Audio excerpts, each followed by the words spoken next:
반도체 회사가 국내 전문 인력을 대거 채용한 정황을 포착했습니다. 삼성전자와 SK하이닉스에서 많이 건너간 걸로 확인되는데 경찰은 그 가운데 회사 내부 자료를 빼간 사람이 있는지 살펴보겠습니다. 그래서 김지욱 기자의 단독본. 경기도 성남의 한 컨설팅 회사 사무실.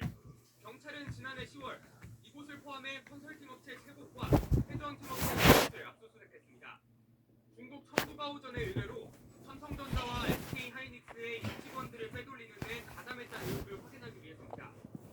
경찰은 청두가 오전이 공정에 필요한 인물을 특정으로 청두가 오전 관계자가 1대1 면담을 거쳐 채용한 것으로 보고 있습니다. 불법 채용 논란을 피하기 위해 헤드헌팅 업체들을 이용한 정황도 포착됐습니다. 헤드헌팅 업체 관계자는 회사 측이 처음부터 지원자와 불빛 작업을 한 뒤 자신들을 이용했다고 주장했습니다. 이직 과정에선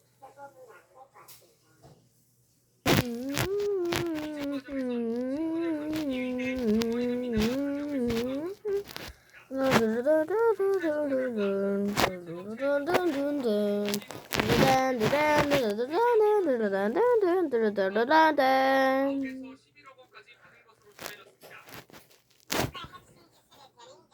여섯 번째 사람. SK하이닉스 출신 등 90명, 모두 200명으로 파악됐습니다. 경찰은 이들 가운데 회사 내부 자료를 빼간 것으로 의심되는 60여 명을 입건하고 수사하고 있습니다.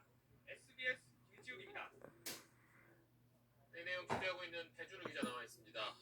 일어나지 말아야 할 일이 또 일어난 건데 상당히 좀 등장인물도 많고 사건 구조가 간단치는 않아 보입니다. 이게 좀 기술 유출을 주도한 핵심 인물은 그럼 누구로 봐야 됩니까?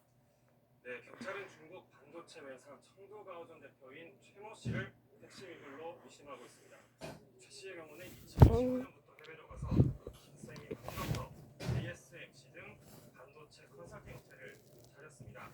명목상으로 보면 반도체 생산성을 높이기 위한 컨설팅 업체 업무를 했다고 하는데 실질적으로는 이 컨설팅 업체를 통해서 국내 반도체 기술과 인력을 중국으로 빼가는 업무를 한 거 아니냐.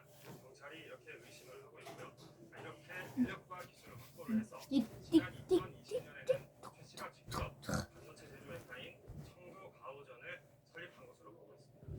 지난해도 이제 경찰이 이런 중국 기술 유출 사건 이런 걸 수사한 적이 있잖아요. 그때와 지금 이번 건은 어떻게 다릅니까? 우선 이 사건의 수사 대상자는 같습니다.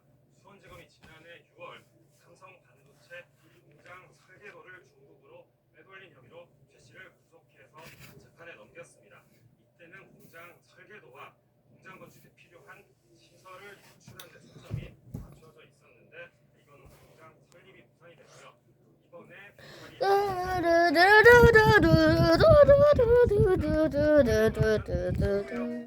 소프트웨어 문제 차이다 이렇게 볼 수 있습니다. 청두가오전이 조만간 들어갈 수 있다고 경찰은 판단하고 있습니다. 그때도 지금도 이제 공통적으로 등장하는 이 최 씨라는 핵심 인물로 추정되는 이 최 씨에 대한 그러면 수사는 계속 이루어지고 있는 겁니까? 네, 앞서 구속 기소됐다고 말씀드렸는데 지금은 현재 고석으로 풀려난 상태고요. 경찰은 최 씨를 이번 사건의 산업기술보호법 위반 혐의로 입건을 해서 여러 차례 출석을 요구하면서 지금 일정을 조율하고 있는 상태입니다. 최 씨 측과 통화를 해보니까 불법 행위는 없었다는 입장인데 내일 예정되어 있는 반도체 기술